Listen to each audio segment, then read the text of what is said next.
con agua para que puedan estar atentos ya a que se comprendan todo lo que va a otorgarnos el doctor. ¿Ok? La mejor medicina es un ánimo siempre gozoso. Salomón. El doctor Enrique Monares es un médico intensivista. Actualmente es especialista en medicina crítica y terapia intensiva, certificado por el Consejo Mexicano de Medicina Crítica y por la Sociedad Europea de Medicina en Cuidados Intensivos. Es jefe de la Unidad de Cuidados Intensivos del Hospital San Ángel en Universidad y médico adscrito a la Unidad de Terapia Intensiva en el Centro Médico ABC, profesor titular del curso de posgrado de Medicina Crítica de la UNAM, vocal del Comité de Morbimortalidad Materna del Estado de México, miembro del Comité de Trauma del Capítulo México del American College of Surgeons y tesorero electo del Colegio Mexicano de Medicina Crítica, instructor de BLS, ACLS, ATLS, ASLS, FSCS y experto en ECMO y asistencia extracorpórea temporal, respiratoria y circulatoria. El doctor Enrique Monares nos dará la conferencia magistral Frecuencia cardíaca e índice de variabilidad, frecuencia cardíaca, alarma de inestabilidad hemodinámica. Los dejo con el doctor.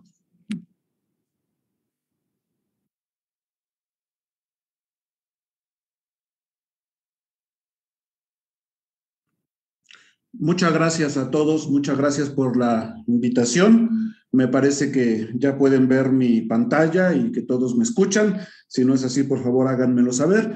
Vamos a hablar de frecuencia rápida como una alarma de activación de los equipos de respuesta rápida, pero también vamos a hablar de todo lo que son los equipos de respuesta rápida. Pues como ya tuvieron la amabilidad de presentarme, aquí están mis datos de contacto. Y si tienen alguna duda, estamos a sus órdenes aquí al final de la clase o en cualquiera de las redes sociales que ven ustedes ahí. No tengo conflictos de interés, lo cual quiere decir que nadie me paga por dar esta plática, pero yo pagaría por estar aquí con ustedes. Es un honor estar aquí. Miren, en nuestras pláticas, pues realmente yo no recuerdo muy bien cómo se hacía la medicina antes de que esta mujer llegara con nosotros. Todas las diapositivas tienen el DOI o el PMI de los artículos en los que están basadas, y si ustedes entran a esta página pueden bajar el artículo completo. No sé si esto es correcto o incorrecto, pero si no es correcto, pues tenemos que luchar para que sea correcto. Y algunas diapositivas, las más importantes, van a tener un semáforo.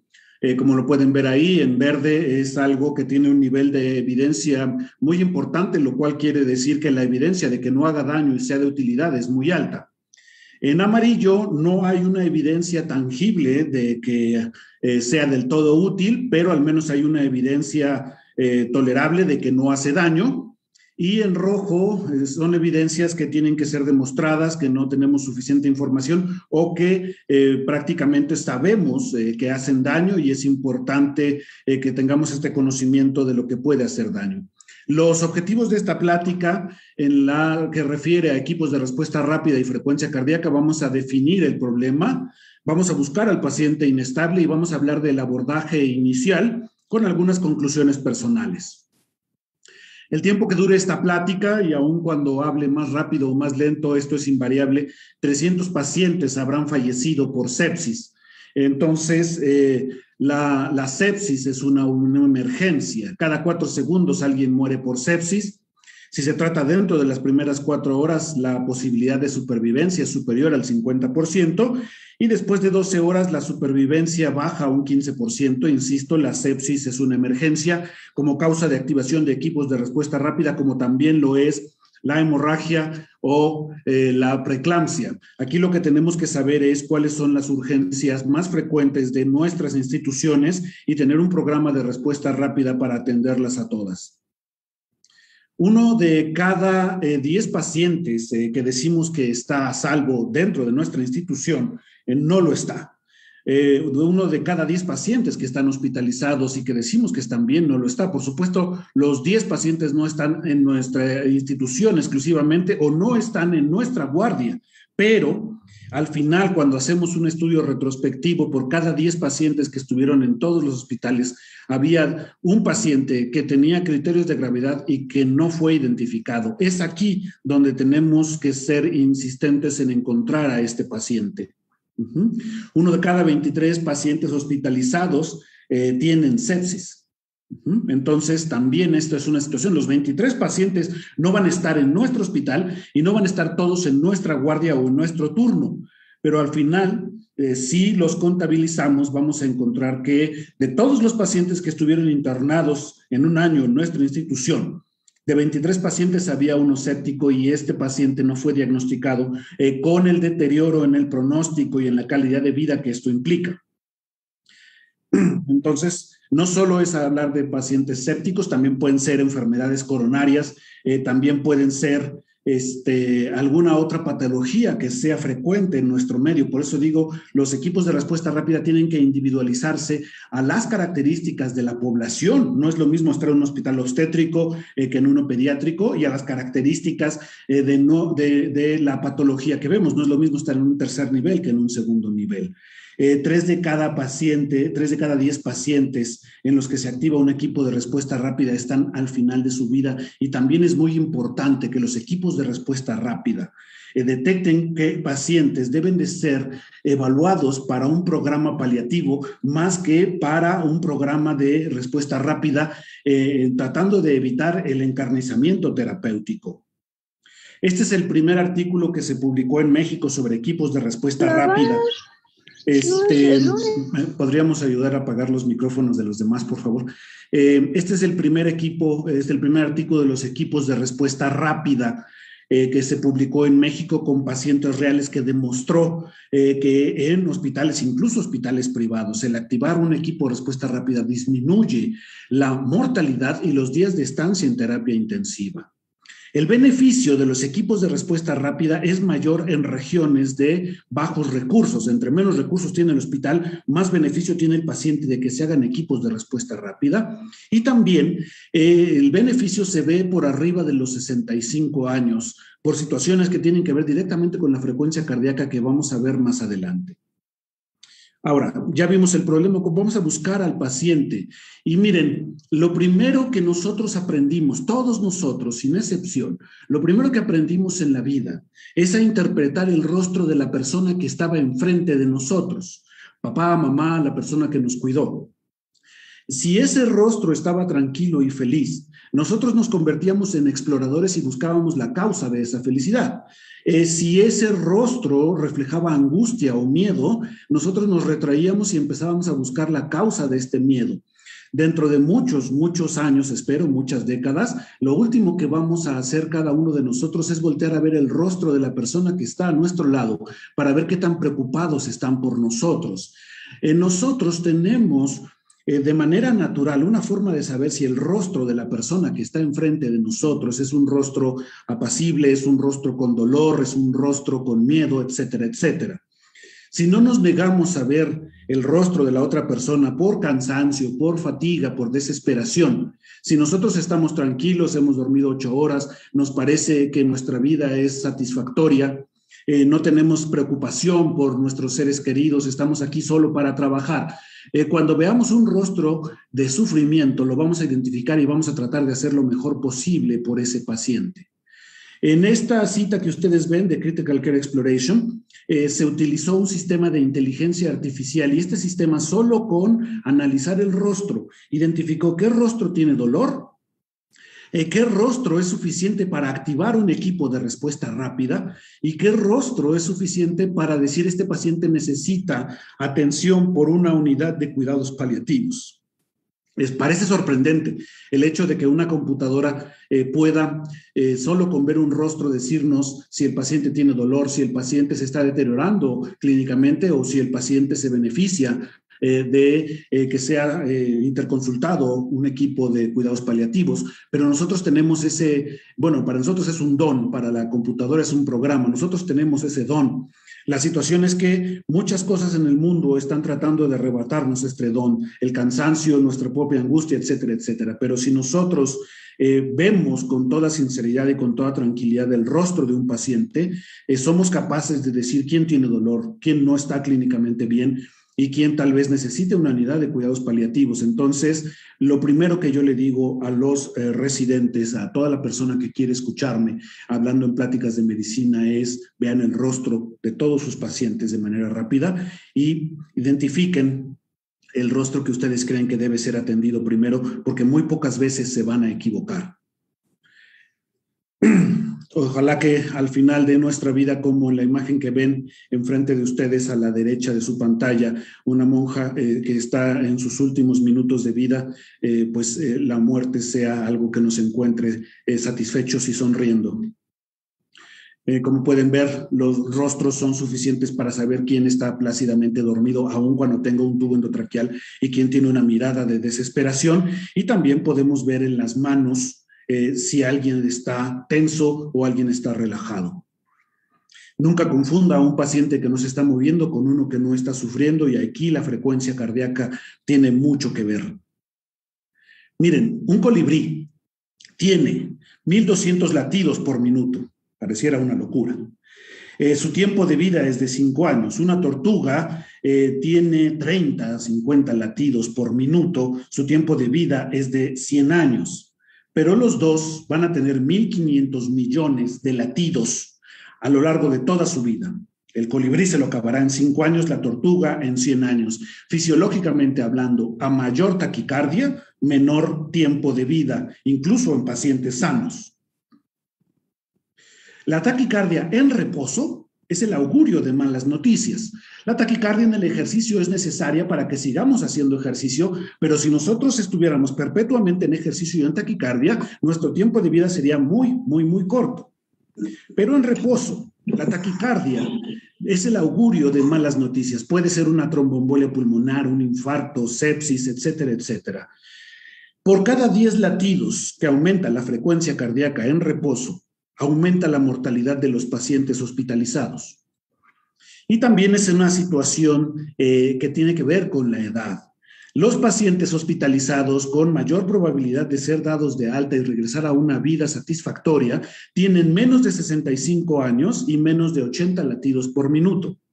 Pero los pacientes con más de 65 años y más de 100 latidos por minuto tienen menos posibilidades de ser egresados con vida del hospital o que regresen a una vida que ellos mismos cataloguen como satisfactoria. A mayor taquicardia, mayor probabilidad de que algo mal esté sucediendo, y a mayor edad, menor tolerancia a la taquicardia. Tenemos menos reserva para resistir a lo que nos esté atacando. También es una situación de masa muscular. A mayor masa muscular, es decir, más ejercicio, más preacondicionamiento, toleramos más taquicardia. Nuevamente, tener taquicardia durante el ejercicio nos prepara para ser más resistentes para eventos de estrés posteriores. Pero esto se debe a que la taquicardia nos crea mayor masa muscular y también nos crea una bradicardia refleja, y es gracias a esta bradicardia que se equilibra los breves momentos de frecuencias cardíacas altas durante el gimnasio y los momentos de bradicardia relativa del deportista. Y en esta situación, si ustedes entran y ven los monitores, las telemetrías, deben de ver primero al paciente más taquicárdico, porque es el que menos tiempo tiene para que ustedes lo atiendan. Si 2 pacientes tienen la misma frecuencia cardíaca alta, tenemos que ver primero al de mayor edad, porque a mayor edad, menor tolerancia a la taquicardia.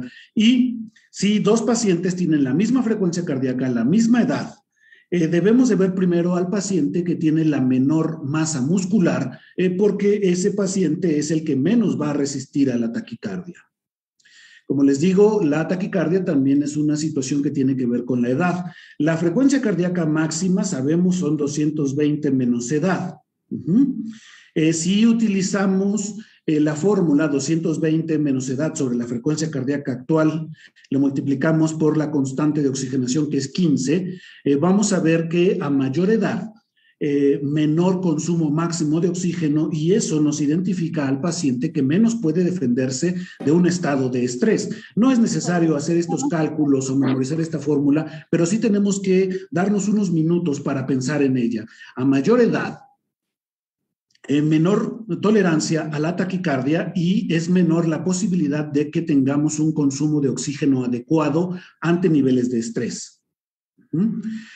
Si la causa de la taquicardia es rápidamente corregible, como puede ser una cirugía, toleramos un poco más de frecuencia cardíaca. Pero si la causa de la taquicardia se resuelve en mucho tiempo, como por ejemplo una neumonía que requiere varios días de antibiótico, toleramos menos taquicardia. Entonces, el corolario más importante de esta plática es: nunca dé por hecho que su trabajo ha terminado si su paciente continúa taquicárdico. Un paciente taquicárdico hospitalizado tiene menos probabilidad de supervivencia que un paciente que no está taquicárdico. Y si un paciente es dado de alta del servicio de urgencias o de hospitalización taquicárdico, la probabilidad de que reingrese o tenga una complicación extrahospitalaria es muy, muy alta. Ahora, el paciente más taquicárdico es posiblemente el paciente más grave que van a ver durante su guardia, pero también hay otro paciente que tenemos que identificar lo más pronto posible, que es el paciente que debería estar taquicárdico y no está taquicárdico. Como dije, la frecuencia cardíaca es una respuesta a un estado de estrés, a algo que nos está atacando. Pero si nosotros sabemos que algo está atacando al paciente y el paciente no está taquicárdico, estamos ante un paciente que no es capaz de defenderse. Digamos, un paciente, un adulto mayor que tiene un apéndice perforado. Sabemos que está perforado porque ya vimos la tomografía. El paciente tiene 60 de frecuencia cardíaca y una sistólica de 90. Es un paciente que sabemos que está siendo agredido por un proceso séptico abdominal y no está taquicárdico. Ese es el paciente más grave que van a ver durante la guardia, que no esté taquicárdico. Entonces, si el paciente tiene la piel marmórea, un llenado capilar retardado o hipotermia ante ausencia de taquicardia e hipotensión, ese paciente está muy, muy, muy grave. Entonces, la taquicardia tiene dos formas de alertarnos sobre el paciente más grave. El paciente más taquicárdico es el paciente que menos tiempo tiene para que nosotros lo ayudemos. Y el paciente que debería estar taquicárdico es uno de los pacientes más graves que vamos a ver en el transcurso de nuestra vida profesional. Y aquí quiero platicar un poco sobre la hipotermia. El tocar a un paciente y sentir que está frío es una situación que debe ser muy importante para nosotros, porque todo el equilibrio fisiológico, todo lo que leímos en el libro de Guyton durante la Facultad de Medicina, todo lo que es fisiología, tiene el último punto de mantenernos eutérmicos entre 36 y 37 grados de temperatura. Si nosotros tocamos al paciente y lo sentimos frío, sabemos que está por debajo de 36 grados y sabemos que ha fracasado en todas las funciones fisiológicas y bioquímicas que nos dan vida, porque todas estas funciones fisiológicas y bioquímicas están diseñadas para ser utilizadas, ser empleadas en un ambiente de 36 a 37 grados de temperatura. Todo lo que está alrededor de ustedes, espero que estén cómodamente en sus casas o en el hospital, tal vez con una taza de café, o tal vez con una bebida dietética sin azúcar muy fría. Tendrán una lata a menos 20 grados o tendrán una taza de café a más 70 grados. Todo lo que está alrededor de ustedes está diseñado para darles o quitarles calor. Todo lo que está en el mundo en estos momentos está tratando o de darles calor o de quitarles calor. Y ustedes van a mantener dentro de un ambiente estable 36 grados de temperatura. Si tocan a su paciente y el paciente está frío, ese paciente ha fracasado en todas las actividades fisiológicas y bioquímicas que nos dan vida. Entonces, recuerden, el paciente más taquicárdico es el paciente que menos tiempo tiene para que ustedes lo ayuden. Pero uno de los pacientes más graves es el que debería estar taquicárdico y no lo está. Otra forma de identificar a los pacientes es comparar la frecuencia cardíaca con la presión sistólica.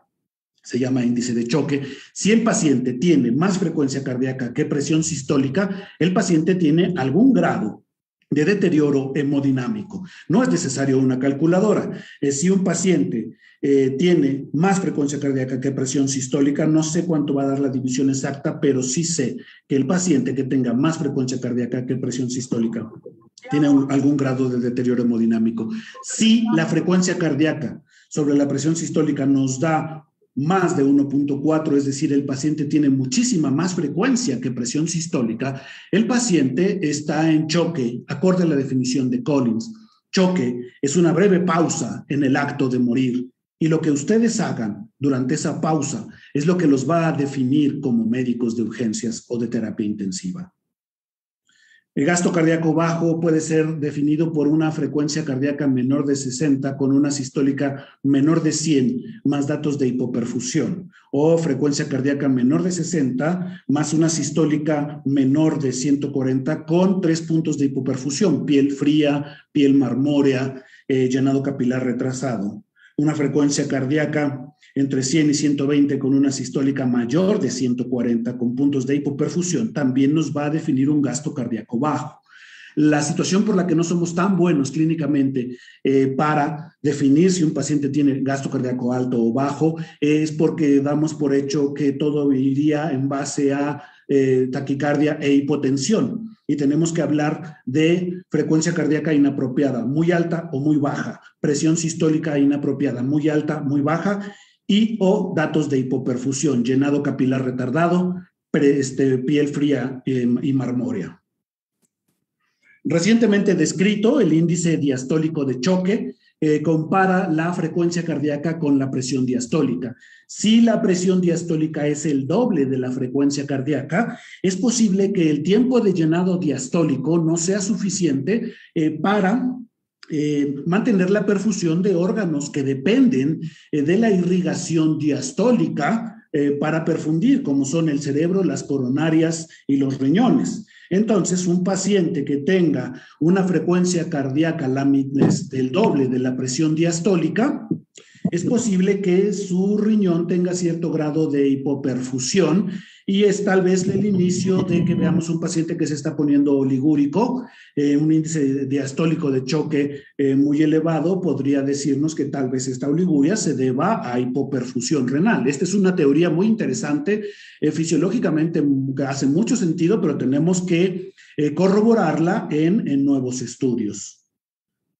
Entonces, el único paciente que está a salvo en hospitalización desde un punto de vista hemodinámico tiene menos de 90 de frecuencia cardíaca, pero tiene un llenado capilar menor de 2.5 segundos, ausencia de piel fría y marmórea. Fíjense ustedes, solo necesitamos la frecuencia cardíaca, el medir el llenado capilar, el observar la piel de nuestro paciente y el tocar a nuestro paciente para decir que alguien está hemodinámicamente a salvo. Si un paciente tiene taquicardia, llenado capilar mayor de 3 segundos, vemos piel marmórea, lo tocamos y está frío, esta información clínica es suficiente para saber que es el paciente más grave de la guardia y ningún otro punto tecnológico o bioquímico nos dará más información. Es decir, si yo veo un paciente con 130 de frecuencia cardíaca, 4 de llenado capilar, piel fría y marmórea, es muy probable que tenga un lactato muy elevado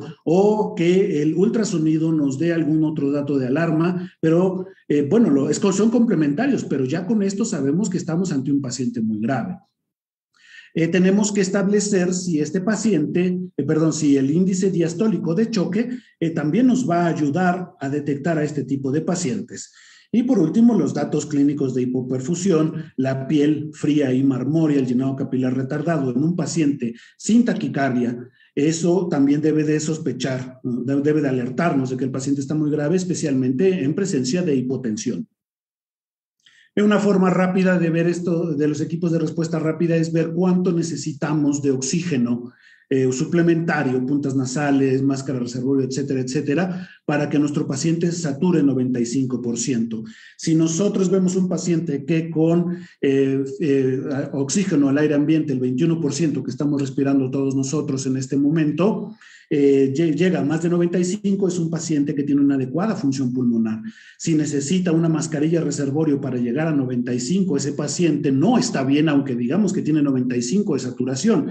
Y si este sistema de mascarilla lo tiene en 94, ese paciente está muy grave, aunque lo veamos en 94. No nos han dado información diciendo el paciente tiene X de saturación periférica. La información la tenemos hasta que nos dicen cuánto satura, a qué FiO2 y con qué frecuencia respiratoria. Los pacientes nunca intubados y los pacientes que intubamos de manera temprana tienen la misma mortalidad. Los pacientes que nos tardamos en intubar son los pacientes de mayor mortalidad. Esto lo vimos mucho antes de que existiera COVID y esto se está demostrando en los pacientes que tienen COVID.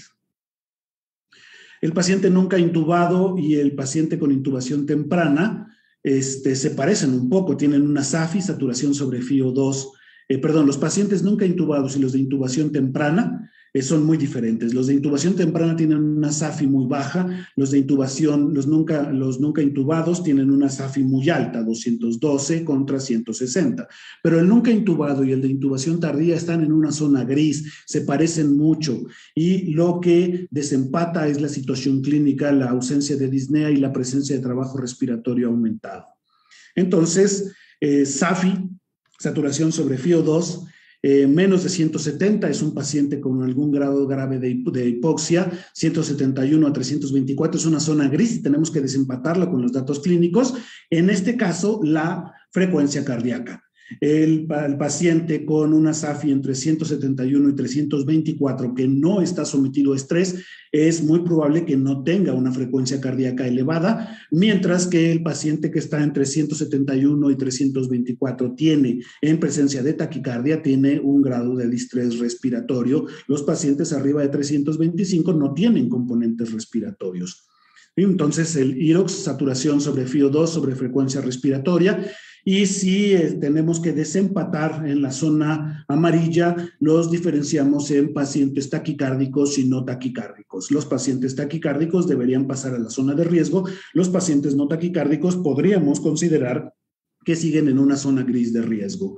La presencia de taquicardia y un acúmulo de fluidos por esta fórmula, ingresos menos egresos sobre ingresos, cuando el balance de fluidos acumulado es mayor de 0.25, estamos ante un paciente que se está deteriorando clínicamente. Y si este paciente tiene taquicardia, puede ser que esta sea información suficiente para pensar que estamos ante un paciente muy grave.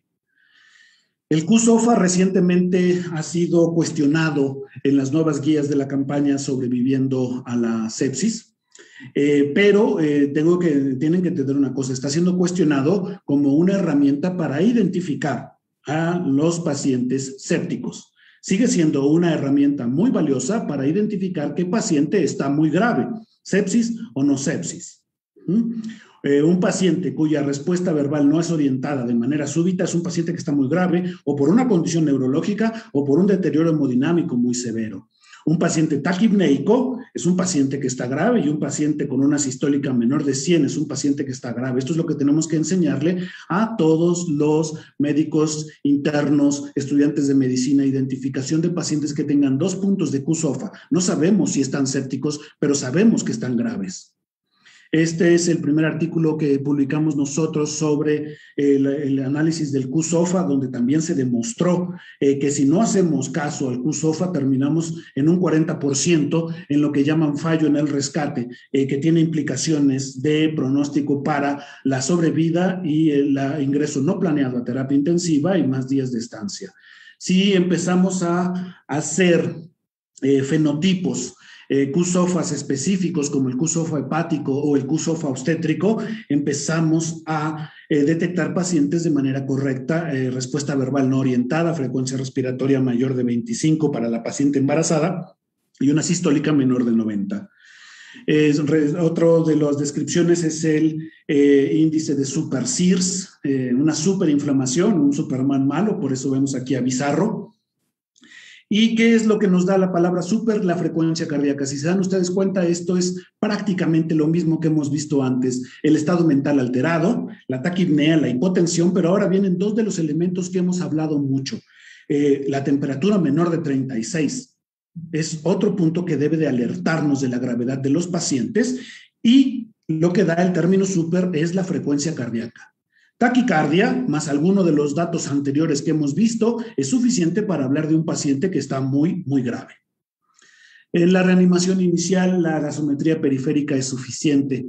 La gasometría arterial no nos va a dar una información diferente a la gasometría venosa. Es decir, si yo tomo al mismo tiempo una gasometría arterial y una venosa del mismo paciente, es muy poco probable que una tenga una acidosis respiratoria y la otra tenga una alcalosis metabólica.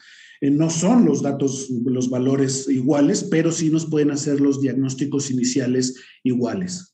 Y pues la gasometría venosa periférica ahorra mucho sufrimiento innecesario a los pacientes. Entonces, nosotros lo que hacemos cuando detectamos un paciente taquicárdico, ver si tiene una saturación venosa baja. Si tiene una saturación venosa baja, vemos la saturación arterial. Menos de 93, aumentamos el oxígeno o tal vez damos presión positiva, invasiva o no invasiva. Si la saturación arterial es mayor de 93, vemos la hemoglobina. Es menos de 8, consideramos hemotransfundir, pero ojo, primero nos preocupamos por el paciente porque tiene algún dato clínico de los que ya vimos antes: piel fría y marmórea, llenado capilar, hipotensión, taquicardia. Y entonces vemos una saturación venosa central y la saturación está baja, no es por hipoxia, la hemoglobina está en 8. Este sí es un paciente que consideramos que debemos transfundir, pero no solo transfundirlo porque la hemoglobina esté por debajo de 8. Si la hemoglobina está arriba de 10, buscamos el gasto cardíaco del paciente, tanto clínica como por una diferencia venoarterial de CO2. Si la diferencia venoarterial de CO2 es mayor de 6, hacemos una optimización hemodinámica, y si no, solo queda un ingrediente que esté bajando la saturación venosa, que es el consumo de oxígeno. El paciente puede tener fiebre, el paciente puede tener dolor, mucho trabajo respiratorio. Entonces aquí lo importante es tratar de disminuir aquello que está exacerbando el consumo de oxígeno en el paciente. Recientemente descrito por el doctor Gattignoni, el déficit de base más lactato. Si esto es positivo, es probable que ante un paciente con taquicardia encontremos una saturación venosa disminuida, y es un problema de disponibilidad VO2-DO2 con una función renal adecuada, y tal vez el balance de líquidos aún no sea muy positivo. Pero si el déficit de base más lactato es índice negativo en presencia de taquicardia, tenemos un problema de déficit de consumo. Tal vez la saturación venosa está elevada, quizá la función renal del paciente está empezando a disminuir, aun cuando tengamos una creatinina adecuada todavía y una situación de diuresis. El paciente está empezando a tener hipoperfusión renal. Si a esto le agregamos un índice diastólico de choque mayor de 2, pues estamos ante un paciente que tiene una función renal muy comprometida. Y si a esto le agregamos el balance de líquidos positivos, como vimos hace un momento, también es un paciente que está empezando con un serio deterioro hemodinámico. Entonces, lo único que necesitamos para entender la situación hemodinámica de un paciente es saber esta regla. El flujo, es decir, el gasto cardíaco del paciente, si aumenta la presión arterial, pero la presión venosa central disminuye. Si el flujo, el gasto cardíaco del paciente disminuye, la presión arterial disminuye, pero la presión venosa central sube. Aférrense a esta fórmula para entender qué está pasando en el paciente, y cada vez cometeremos menos errores en la evaluación hemodinámica de los pacientes. Si el flujo se mantiene y la presión arterial disminuye, entonces tendremos un problema de resistencia. Si el flujo disminuye, la presión arterial disminuye y la presión venosa central aumenta, tenemos un problema de bomba. Si el flujo disminuye, la presión arterial disminuye y la presión venosa disminuye, es un problema de volumen. Este es el único paciente que se beneficiaría de un reto de volumen. Siempre hagamos este cuadro: presión arterial baja, presión venosa central baja, pudiera ser hipovolemia. Presión arterial baja, presión venosa central alta, falla cardíaca. Si las dos están altas, podremos pensar en una sobrecarga de volumen o en una descarga adrenérgica si la PVC está baja. El estado de volumen para difundir entre respondedores y no respondedores. Un paciente respondedor a volumen tiene un llenado capilar mayor de 3.6 segundos. Un paciente no respondedor tiene un llenado capilar más inmediato. Y sí podemos ver la variabilidad de la presión venosa central en el monitor o con un PVcímetro. A mayor variabilidad de la presión venosa central, mayor probabilidad de que el paciente responda a volumen. Los pacientes no respondedores, que son los que más debemos de identificar, son pacientes que tienen más de 2 criterios de los siguientes: el antecedente o el diagnóstico de falla cardíaca, una temperatura menor de 36, vean lo de la importancia de la hipotermia, haber recibido más de un reto de volumen. Es decir, si ya hicimos un reto de volumen, no creamos que un segundo reto de volumen va a beneficiar al paciente. Si necesitamos durante la reposición de volumen incrementar la FiO2 para mantener una saturación arriba de 90, pues mucho cuidado, porque tal vez el volumen se está yendo al pulmón y no a los vasos.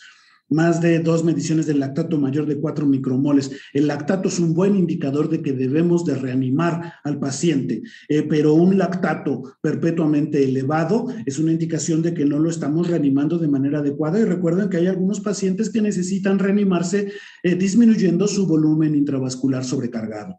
Si el paciente está inmunocomprometido con coagulopatía, es un paciente que tiene más posibilidades de no ser respondedor a volumen. Siempre vean la variabilidad pletismográfica de la línea arterial y divídanla en una variabilidad pletismográfica leve, lo cual es normal, una nula variabilidad, lo cual es anormal, y una variabilidad muy aumentada, lo cual también es anormal, especialmente en presencia de taquicardia. Si hay mucha variabilidad, pero la PVC está baja, eso es hipovolemia.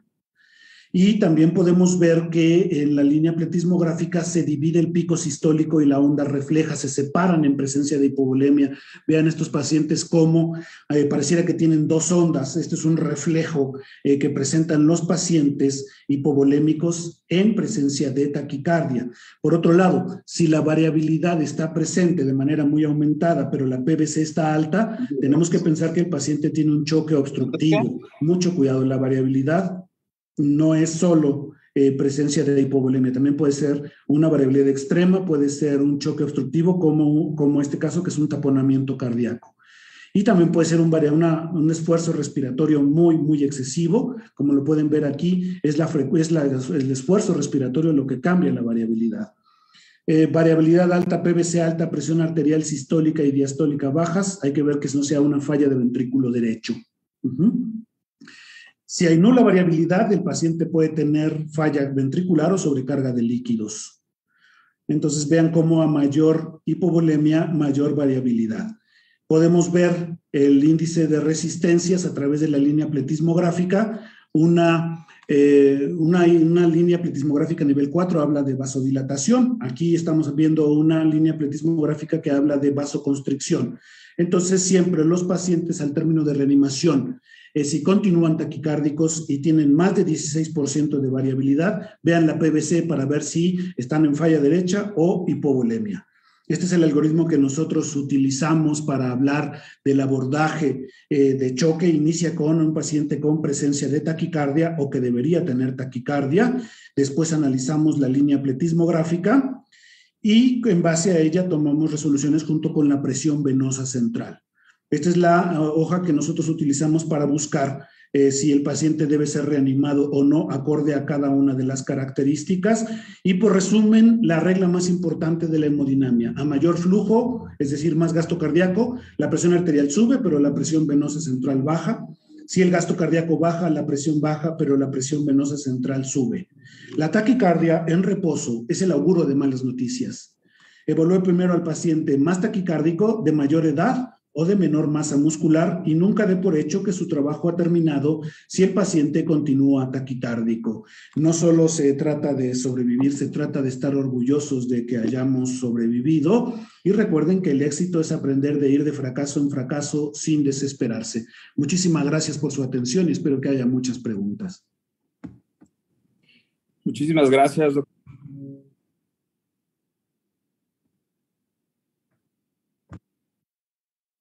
Cualquier persona que se desenvuelva en un área de terapia intensiva y de urgencias, que con el simple hecho de saber tomar una frecuencia cardíaca, que ahí a mí incluso me gustaría hacerle una pregunta.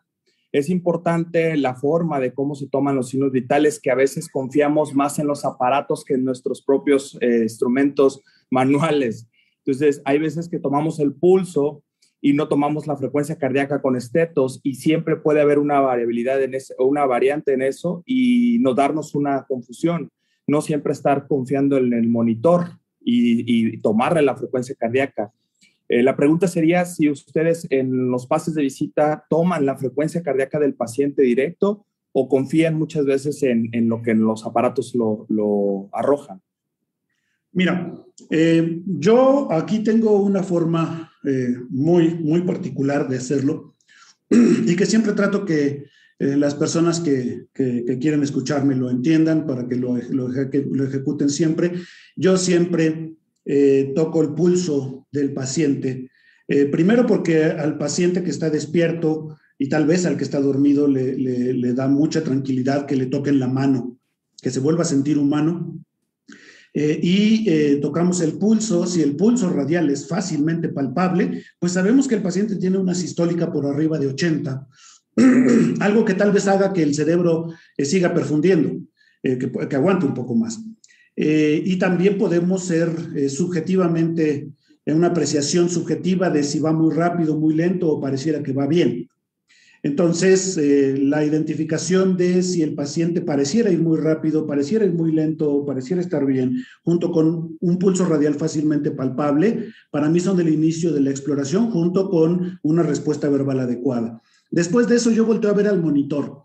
Si la frecuencia del pulso oxímetro y del electrocardiograma son la misma o muy semejantes, yo confío en esa frecuencia cardíaca. Si la frecuencia cardíaca del pulso oxímetro y del electrocardiograma no son la misma, son muy diferentes, uno de los dos no está bien y tenemos que saber cuál es. A veces el monitor interpreta la onda T como otro complejo QRS, a veces la pletismografía no está muy bien perfundida, etcétera, etcétera. Entonces, lo que dices tiene razón. Tienes que confiar en tus instrumentos y para confiar en tus instrumentos tienes que saber cómo fallan. La presión arterial no invasiva siempre está un poquito más arriba que la presión arterial invasiva, etcétera, etcétera. Pero hablando de frecuencia cardíaca, si tú ves la frecuencia del electrocardiograma y la del pulso oxímetro son la misma, pues la posibilidad de que los dos instrumentos estén fallando al mismo tiempo es muy baja. Y después yo lo que hago es cuando el instrumento de presión automática empieza a tomar la presión, yo veo qué pasa si le paso el dedo a donde está el brazo que está tomando la presión y le llamo presión sistólica a la presión que aparece cuando la onda de pulso vuelve a ser la misma que tenía antes, después de que empieza a liberar la presión, el brazalete. Esa es una presión sistólica muy confiable y pues esa es la que yo utilizo. Entonces, todo es así. Para confiar en tus equipos, tú tienes que saber exactamente cuándo no son confiables. Correcto, excelente. Muchas gracias, doctor. Tenemos algunas preguntas en el chat. El doctor Salvador González Mora pregunta lo siguiente. Hola, doctor. En un paciente séptico, por ejemplo, una colangitis ya en tratamiento, ¿qué tanta utilidad tiene el uso de beta bloqueador para frenar la taquicardia en el contexto que ya trataste adecuadamente el dolor, fiebre y volumen? Si estamos seguros completamente que la taquicardia ya se debe a una descarga adrenérgica desproporcional, porque el paciente ha estado mucho tiempo con su propia descarga adrenérgica, porque necesitamos mucha norepinefrina para reanimarlo, etcétera, etcétera, se puede utilizar un bloqueo de la frecuencia cardíaca. En particular, yo inicio con dexmedetomidina, con un bloqueo alfa con dexmedetomidina, y si necesitamos un beta bloqueador, también lo podemos utilizar. Lo ideal es utilizar algo que tenga un tiempo de vida muy corto como el esmolol, pero el programa que nosotros tenemos que utilizar. Paso número 1, tenemos que estar completamente seguros que la única causa de la taquicardia es una descarga adrenérgica desproporcional. Como dijo muy bien el doctor, no tiene dolor, está adecuadamente reanimado, etcétera, etcétera. Paso número 2, utilizar un beta bloqueador que podamos titular muy rápido, como el esmolol. Y paso número 3, cada que yo bajo la frecuencia cardíaca del paciente con beta bloqueador, hacemos un ecocardiograma. Y si el volumen sistólico sube, quiere decir que estamos bien. Si el volumen sistólico no sube, quiere decir que no es una buena idea bajar la frecuencia cardíaca. Esos son los 3 pasos para utilizar beta bloqueador y mejorar el pronóstico de los pacientes sépticos. Excelente. Hay otra pregunta. Ernesto Son como Vázquez. el que hace el CAPI. Ernesto Vázquez pregunta, de un paciente séptico y con aminas me tiene un AM perfusoria y persiste taquicardia, ¿es recomendable el uso del beta bloqueador? Si estamos con aminas, no parece una buena idea beta bloquear al paciente. Primero tenemos que buscar todas las causas de taquicardia. Como dijeron hace un momento, puede ser dolor, etcétera, etcétera. Puede ser que la inflamación aún esté muy activa y puede ser que tenga una descarga adrenérgica desproporcional. Insistimos, el empleo de beta bloqueadores en sépticos es cuando ya están adecuadamente reanimados y la taquicardia se debe exclusivamente a una descarga adrenérgica desproporcional. En esos casos, sería adecuado tratar de quitar la norepinefrina dejando vasopresina, si es que la tienen, para que ya no tengan tanta descarga adrenérgica. Y como dije, yo lo que haría en esos pacientes, si estoy convencido de que la taquicardia ya es desproporcional, que no es un mecanismo de defensa, que es un mecanismo que se quedó, por decirlo de alguna manera, trabado, pues yo trato de cambiar la adrenalina por vasopresina y también trato de utilizar dexmedetomidina, porque iniciamos un alfa bloqueo, que es exactamente lo mismo, tratamos de enlentizar. Si el paciente tiene un bajo gasto cardíaco, el doctor Ojic recomienda, y esta es una cosa que tendríamos que ver porque es algo que todos podemos hacer, pero dentro de un contexto de un estudio randomizado multicéntrico. El doctor Ojic recomienda hacer una prueba con digoxina, algo que va a aumentar el volumen sistólico y posiblemente disminuir la frecuencia cardíaca. No es algo que yo recomiende en estos momentos, es algo que hace mucho sentido, pero que solo podemos probarlo en un estudio bien diseñado, bajo consentimiento informado del paciente y aprobado por un comité de ética. Hace mucho sentido, pero es algo que tenemos que comprobar. Mientras tanto, yo lo que hago es tratar de cambiar la norepinefrina por vasopresina, si dispongo de vasopresina, y tratar de darle dexmedetomidina para empezar a frenar la frecuencia cardíaca. Excelente. Hay algunas felicitaciones. Excelente ponencia, doctor. Mil gracias por las aportaciones. Saludos cordiales. Hay una pregunta. Araceli Osorio Rodríguez dice, hola, doctor. ¿QuickSofa seguirá en uso? Leí que ya no. Gracias. Como lo dije hace un momento, un martillo no lo podemos utilizar para desatornillar o para atornillar. Entonces, si quieres utilizar el QSOFA para saber qué paciente está séptico, te vas a equivocar y no lo debes de usar. Si quieres utilizar el QSOFA para saber qué paciente tienes que ver si está a salvo, el QSOFA te va a servir de muchísimo. Entonces, hay dos formas de utilizar el QSOFA. El paciente yo sé que está séptico, no estoy diagnosticando, no estoy viendo si tiene o no tiene, yo sé que está séptico. ¿Tiene QSOFA? Es un paciente muy, muy, muy grave. Tengo un paciente que no sé qué tiene, pero tiene QSOFA positivo, pues hay de dos sopas. Está séptico o está grave por algún otro lado, pero de las dos formas está grave. Entonces, yo nunca utilicé el QSOFA para diagnosticar sepsis. Yo siempre utilicé QSOFA y lo voy a seguir utilizando para enseñarle a los médicos de pregrado, a los internos, qué paciente deben alertar que se está poniendo muy grave. El paciente que tenga 2 puntos de QSOFA. Así lo utilizan, así va a funcionar. Excelente.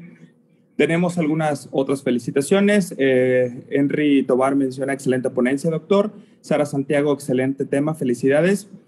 Álvaro Benítez dice, hola, teniendo en cuenta el acople ventrículo arterial, ¿qué uso le daría a la hora de decidir frenar la frecuencia cardíaca y cuál sería una frecuencia cardíaca segura? ¿Menos de 150 en un corazón sano quizás? Miren, la forma más fácil de saber a la cama del paciente que el acoplamiento ventrículo arterial es adecuado, es cuando, estamos hablando que pudiera ser inadecuado por frecuencia cardíaca, no por una sincronía entre los dos ventrículos, que ya es un tema de otra situación. Sí, yo creo que no hay acoplamiento ventrículo arterial exclusivamente por el aumento de la frecuencia cardíaca. Con que yo demuestre que si bajo la frecuencia cardíaca aumenta el volumen sistólico, con eso es suficiente para decir que estoy haciendo una cosa adecuada al disminuir la frecuencia cardíaca. Yo bajaría la frecuencia cardíaca hasta el nivel en el que el volumen sistólico se siga beneficiando o 90 latidos por minuto. Es decir, si alguien tiene 150 de frecuencia cardíaca, por supuesto que no tiene acoplamiento ventrículo arterial y que esas frecuencias no son perfusorias adecuadas, pero si 150 es la única forma que tiene ese paciente de mantener un gasto cardíaco de 1.5, 1.8, es decir, lo que está evitando que entre en paro, pues es imposible que le bajemos la frecuencia cardíaca. Entonces, primero, tenemos una presión sistólica adecuada, tal vez un índice de choque cercano a 1. Después empezamos a disminuir la frecuencia cardíaca con un beta bloqueo que podamos regular o con un alfa bloqueo como dexmedetomidina. Y si cada disminución de la frecuencia aumenta el volumen sistólico, estoy mejorando el acoplamiento ventrículo arterial y es una buena idea. Si la disminución de la frecuencia cardíaca causa hipotensión, por supuesto que no es una buena idea a disminuir la frecuencia cardíaca. ¿Cuál es la frecuencia cardíaca que estaríamos buscando? La que combine la disminución de la frecuencia cardíaca con un aumento de volumen sistólico.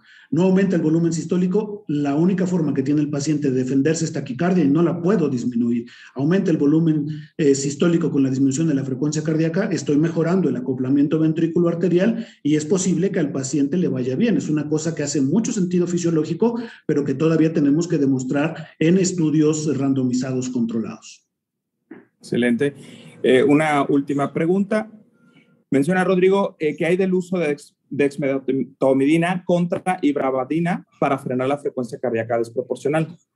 Miren, la ibravadina, lo que tenemos es que solo va a inhibir la taquicardia sinusal.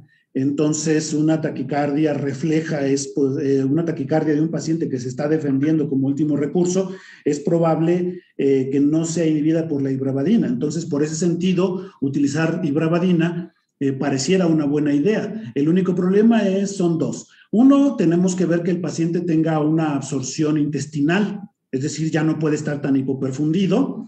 Y dos, el tiempo de vida de la ibravadina es un poco más prolongada. Por eso, yo prefiero utilizar dexmedetomidina. La dexmedetomidina es intravenosa y yo puedo suspender la infusión de dexmedetomidina si veo que hay algún problema. No puedo detener la absorción intestinal de ibravadina. Y lo que hemos estado utilizando nosotros es un cambio. Una vez que vemos que la dexmedetomidina baja la frecuencia cardíaca del paciente y que esa bajada de frecuencia cardíaca mejora clínicamente al paciente, aumenta el volumen sistólico, hacemos un cambio a clonidina, que ya tiene un tiempo de vida más prolongada. Y si tenemos ibravadina, pudiéramos hacer un cambio de dexmedetomidina a ibravadina, porque ya tenemos la evidencia de que puede funcionar la disminución de la frecuencia cardíaca y mantener ya esta disminución con ibravadina, pero pues recuerden que la descarga adrenérgica no va a ser perpetua. Entonces, más bien, si ya quiero cambiar de dexmedetomidina a ibravadina, tendría que saber cuál es el momento en el que ya puedo suspender la ibravadina. Entonces, todas estas son preguntas para las cuales no tenemos respuesta, hacen mucho sentido fisiológico, pero pues mientras tanto yo lo que haría sería tratar de disminuir la descarga adrenérgica, la taquicardia inapropiada, primero cambiando norepinefrina a vasopresina y después iniciando dexmedetomidina, antes de tratar de utilizar un beta bloqueador, especialmente uno de acción prolongada, pero esto no es una recomendación, esto es una opinión. Muchísimas gracias. Doctor, ya la mayoría son felicitaciones al respecto. La Sociedad Colimense de Medicina de Emergencia le está agradecido por esta ponencia tan importante y funcional. Muchísimas gracias, doctor. Gracias y hasta luego todos. Gracias. Continuamos. Les recuerdo a todos de una manera muy atenta que cuando entren, por favor, revisen si sus micrófonos están apagados, si no, apáguenlos y si por cualquier cosa se activan, tratar de apagarlos. Por favor, para poner atención y en educación y para poder que el ponente no se distraiga. Continuamos entonces con nuestro